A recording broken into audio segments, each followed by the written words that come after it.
Assalamualaikum warahmatullahi wabarakatuh. Selamat pagi, selamat siang, selamat malam.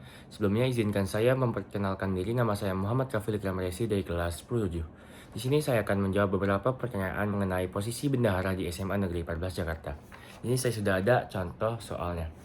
Jadi yang pertama, menurut kamu bendahara itu apa sih? Menurut saya bendahara itu adalah suatu jabatan atau salah satu posisi yang sangat penting dalam suatu organisasi karena dia yang memumpuni atau yang mengelola keuangan dalam suatu organisasi. Tapi bendahara itu bukan hanya untuk menerima, menyimpan maupun mengeluarkan uang saja. Bendahara harus juga teliti dalam mengerjakan laporan keuangan supaya tidak terjadi kesalahpahaman dan harus mengerjakan sesuai LAB. Program kerja yang berhasil pasti juga ada pengelolaan keuangan yang sangat baik. Jika uang tidak dikelola dengan baik, maka program kerja bisa jadi terhambat atau yang paling fatalnya bisa saja tidak terjadi dilaksanakan. Itu yang kedua ada presentase keminatan jadi bendahara. Mau bendahara 1 ataupun bendahara 2. Presentase saya mungkin sekitar 70-75%. Karena yang saya ketahui bendahara itu adalah suatu jabatan yang tanggung jawab dan amanahnya sangat tinggi. Jika kita melakukan sedikit kesalahan, maka kita yang akan menjadi tersangka utama. Jadi, tetapi di dalam bendahara ada beberapa pekerjaan yang saya sukai seperti administrasi, yaitu kayak membuat laporan keuangan, pengeluaran, yang menggunakan Google Sheet atau Microsoft Excel. Karena saya menyukai pekerjaan yang memprioritaskan keteraturan, kerapihan, dan juga tanggung jawab. Habis itu yang ketiga, ada seberapa bisa kamu bermain Google Sheets atau Microsoft Excel. Jujur saya sudah lumayan atau cukup untuk bermain Google Sheets atau Microsoft Excel. Karena saya sudah melalui banyak tugas menggunakan Google Sheets atau Microsoft Excel. Jadi saya cukup memiliki ilmu teknik-teknik dasar dalam menggunakan Google Sheets atau Microsoft Excel. Seperti kayak menggunakan teknik dasar mengelompokkan data, menyusun data, atau menggunakan teknik-teknik dasar seperti rumus count, countif, sum, atau average, dan lain-lainnya. Itu yang keempat, apakah kamu sudah terpikirkan dengan inovasi dalam bidang perbendaharaan ini?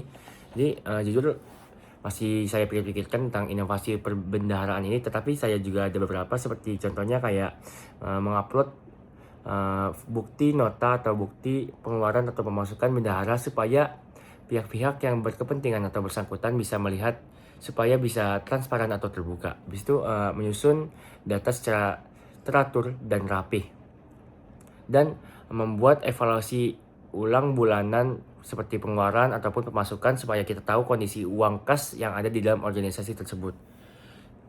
Habis itu yang kelima, misal dari ketidaksesuaian antara data pemasukan dan pengeluaran uang dan kamu dituduh korupsi atau serius.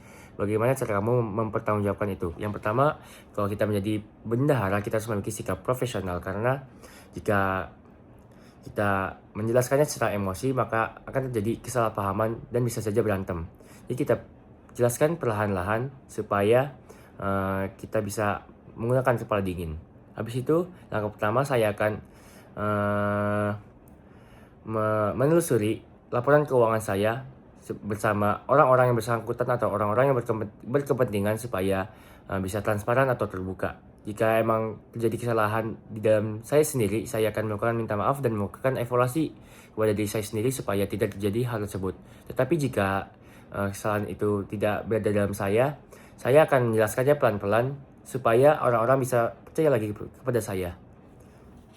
Habis itu bagaimana cara kamu membangun hubungan dengan bendahara OSIS? Yang pertama saya akan melakukan komunikasi yang baik karena dengan komunikasi kita bisa menjalankan suatu program, suatu kegiatan, suatu acara dengan baik tanpa adanya perselisihan atau kesalahpahaman.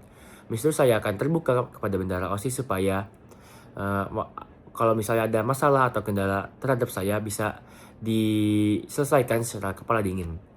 Habis itu citra seperti apa yang kamu bangun saat menjabat sebagai bendahara MPK? Citra yang pertama saya ingin menjadi bendahara yang bertanggung jawab, bendahara yang amanah, terpercaya, jujur dalam melakukan laporan keuangan, tidak korupsi, adil, dan melakukan laporan melakukan pengerjaan laporan keuangan secara terbuka atau transparan supaya tidak ada kesalahan atau kesalahpahaman.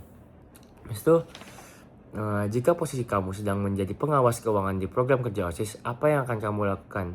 Jika kamu ternyata berpartner dengan mitra OSIS yang kurang aktif dan tidak teliti, lalu keras kepala, yang berakhir mengakibatkan sirkulasi keuangan di program tersebut tidak berjalan semestinya, bahkan terjadi minus dari pemasukan. Yang pertama-tama saya akan melakukan komunikasi secara dua arah bersama bendahara OSIS tersebut. Saya akan tanyakan kenapa dia tidak aktif, kenapa dia tidak teliti dalam mengerjakan laporan keuangan, habis itu kenapa dia bisa keras kepala. Setelah melakukan komunikasi atau konsultasi, kita bisa mengetahui hal-hal atau faktor apa saja yang menyebabkan bendahara OSIS tersebut tidak bisa aktif atau kurang berpartisipasi dalam suatu kegiatan. Mungkin bisa saja karena dia masih terlalu takut untuk mengeluarkan pendapat atau hal-hal semacamnya. Setelah itu, kita bisa jadi tahu solusi-solusi yang bisa kita berikan kepada dia supaya dia bisa bekerja secara aktif dan efektif dalam mengerjakan laporan keuangan dalam suatu kegiatan atau program kerja. Habis itu, kalau misalnya kamu menjadi posisi pengawas MPK nih, ada proker, OSIS atau MPK. Kamu kan sering lihat ya kalau istilah kayak ada danus proker yang berbeda-beda, misal dari perahu, terus ada danus class meeting dan lain-lainnya. Kalau misalnya menurut kamu misalnya itu perihalnya efektif atau enggak? Kalau misalnya efektif, jelaskan. Kalau tidak efektif, mengapa dan berikan sarannya. Kalau menurut saya, misalnya ada danus di program kerja yang berbeda, menurut saya itu kurang efektif kalau dilakukannya secara bersamaan karena bisa membuat pelanggan-pelanggan merasa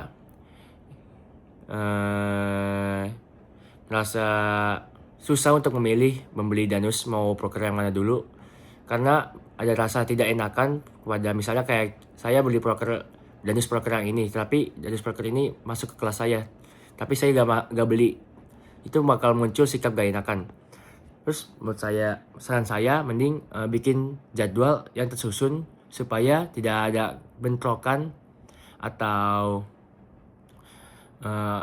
danus secara bersamaan. Habis itu misalnya emang waktunya sudah tidak tercukupi, maka boleh dilakukan danus dalam waktu yang bersamaan tetapi dengan target jual atau target pasar di lokasi yang berbeda.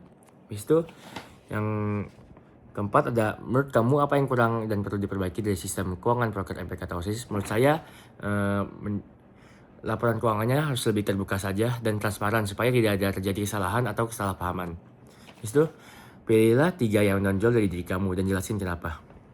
Yang pertama itu ada komunikatif, karena saya sering berkomunikasi dengan orang lain supaya tidak ada terjadi kesalahpahaman atau misalnya kalau saya ada masalah bisa dibicarakan dengan baik-baik tanpa ada perselisihan.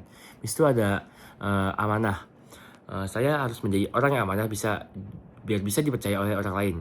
Karena di dalam organisasi kita butuh kepercayaan supaya bisa bekerja sama dengan orang lain secara efektif. Habis itu ada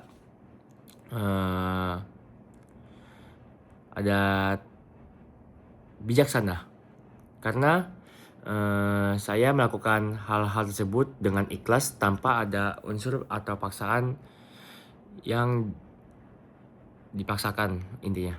Oke. Sekian dari saya, kurang lebihnya mohon maaf. Wassalamualaikum warahmatullahi wabarakatuh.